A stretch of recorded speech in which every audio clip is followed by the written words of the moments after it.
Hello, ladies and gentlemen of YouTube. Welcome to the Daily Conservative. I'm your host, Theo Dregic, and I'm here today to talk about a policy and an issue that comes up every day in our lives. Now, this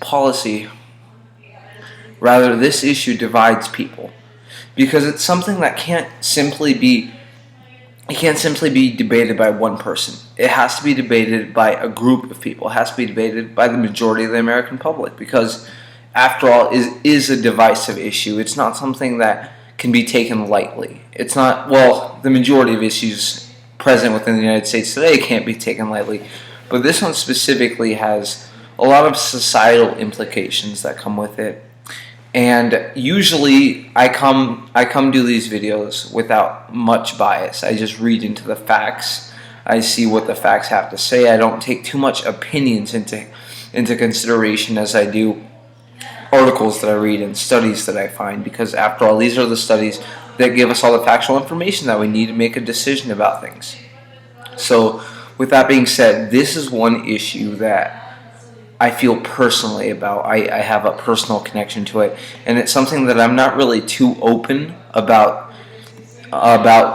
thinking about other people's stances on this, because I have read a lot of studies on this. I have read a lot of issues and data on this, and so with that being said, take this all with a grain of salt, because of course if someone has a personal opinion, then they have, and with bias there's always a problem with it. But I hope that you'll take that into consideration when you watch this video and come up with your own opinion about what you think your own stance should be on this. So, with that being said, welcome to Daily Conservative, and let's get started. Today's issue is going to be on abortion. Now, there are a lot of arguments for this, a lot of arguments against it. However, we're going to take apart some of those arguments and break them down a little bit to try to help you guys understand where other people might come from when they have an idea on this issue, and try to help you counter that. So a lot of people, when they talk about this issue from a leftist standpoint at least, the implication is that it's the mother's rights that have to be taken into consideration when they're thinking about this issue. It's the mother's rights because, after all, they're considered the human being. So that's the first argument. The first argument being, the implication being, of course, that the fetus is not a human being. Now, this entire argument stems back to the idea that since they cannot survive on their own, they should not be considered human beings. However, history has taught us that this argument is used a lot. It's used a lot when talking about people that people consider inferior to others. This actually stems back to the idea of social Darwinism, because it has the implication that a certain group of people are above others. This is actually what people used when they conquered other countries in the past. They would say that those countries are below them, so therefore they should have the right to conquer them. In fact, this idea also stems back to the idea of slavery. And the issue is, with this entire idea, that people who were considered slaves were considered inferior. In fact, they were thought that they couldn't survive on their own, so they should have been considered lucky to survive on the land of their master. And the entire idea was, if the slave caused an inconvenience for the master, then the master should have been allowed to kill the slave.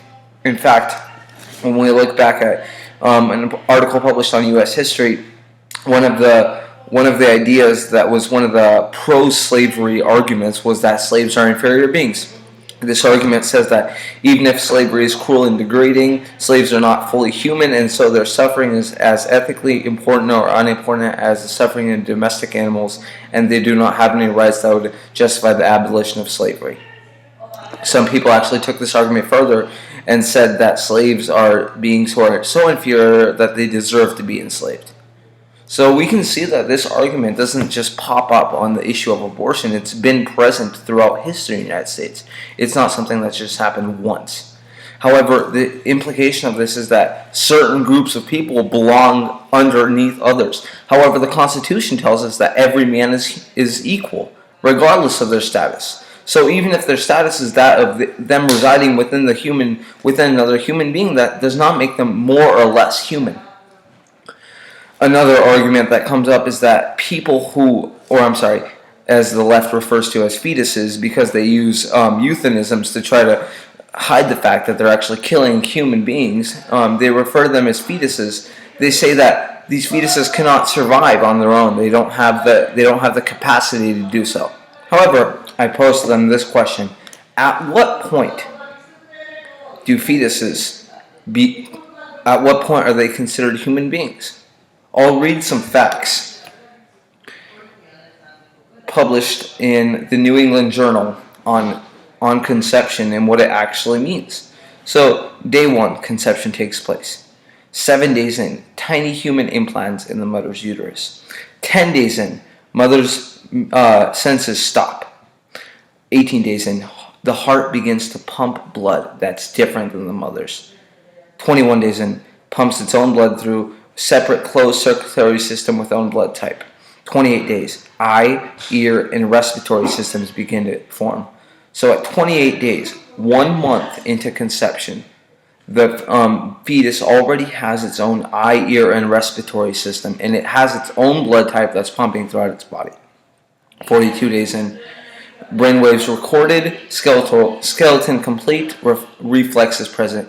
This means that 42 days in to conception, the brainwaves of the baby are actually beginning to form. They're actually starting to go throughout the body. So it has its own reflexes. It has its own senses that are already formed. 7 weeks in, photo of thumb sucking. 8 weeks in, all body systems present. That means the respiratory system. That means the circulatory system. Every single body system that human beings have, fetuses have, at 8 weeks, 2 months in. At 9 weeks, the baby can squint, the baby can swallow, it can move its tongue, it can make a fist. At 11 weeks, there's spontaneous breathing movements. The baby breathes. It has fingernails. All the body systems are working. At 12 weeks, the baby weighs 1 ounce. At 16 weeks, genital organs differentiate. It gasps with hands, swims, kicks, turns, somersaults. And this is not felt by the mother. So the baby does all this without the mother knowing. The baby does this as an individual human being. At 18 weeks, the vocal cords work. The baby can cry. At 20 weeks, it has hair on its head. It weighs 1 pound, 12 inches long. At 23 weeks, there's a 15% chance of the baby surviving if it's born outside the womb prematurely. At 23 weeks, that's less than 5 months after conception. If the baby's born, it can survive on its own. It has a 15% chance of doing so. You may think that's a low percent chance. That means that this should not classify the baby as a human being. However, this theory is proven wrong at 24 weeks, 6 months into conception, 3 months before normal babies are born. The baby has a 56% chance of surviving if it's born prematurely. This jumps to 79% at 25 weeks.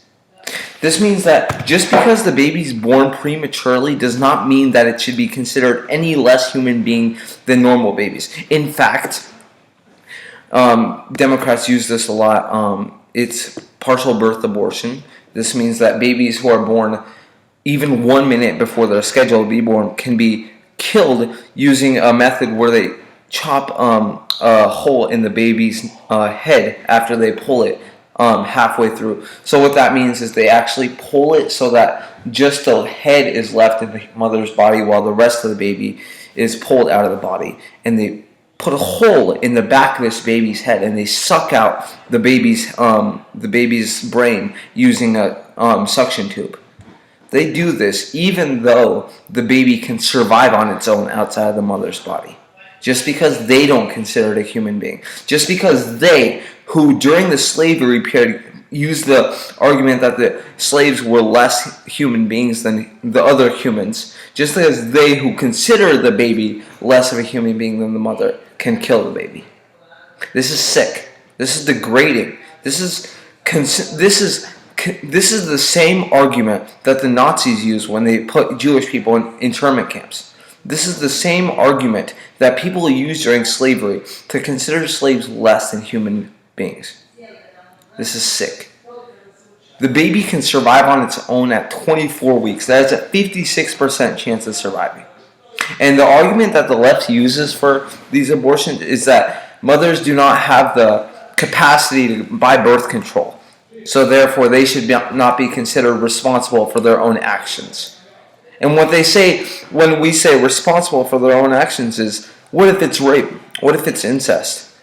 Well, only 0.02%, according to the Pew Institute, which is the gold standard for research, only 0.02% chance of all abortions that happen are due to rape or incest. This means that 99.98% of all abortions that happen are because of the mother's actions, are because of the mother choosing to have sex and therefore getting pregnant as a result of that.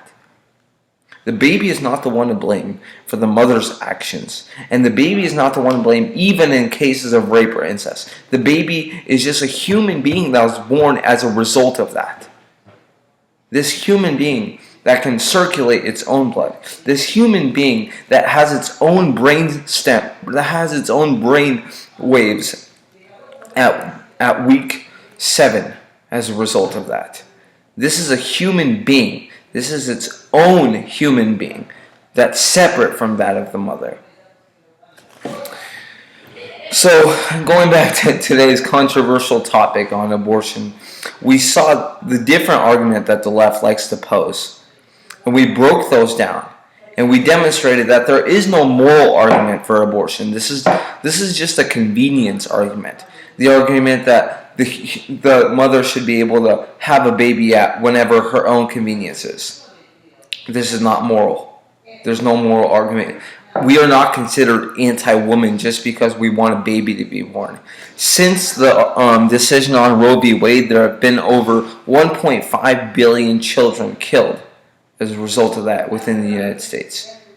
This is sick. Sorry about that, guys. But if you guys have any other arguments that you want me to break apart, if you guys have any other issues that you want me to focus on, leave a comment down below. Hit that subscribe button. Hit that like button. Share with all your friends. Let's get this conservative web series out there. So, I've been your host, Theo Dregic. Thank you for joining the Daily Conservative, and have yourself a nice day.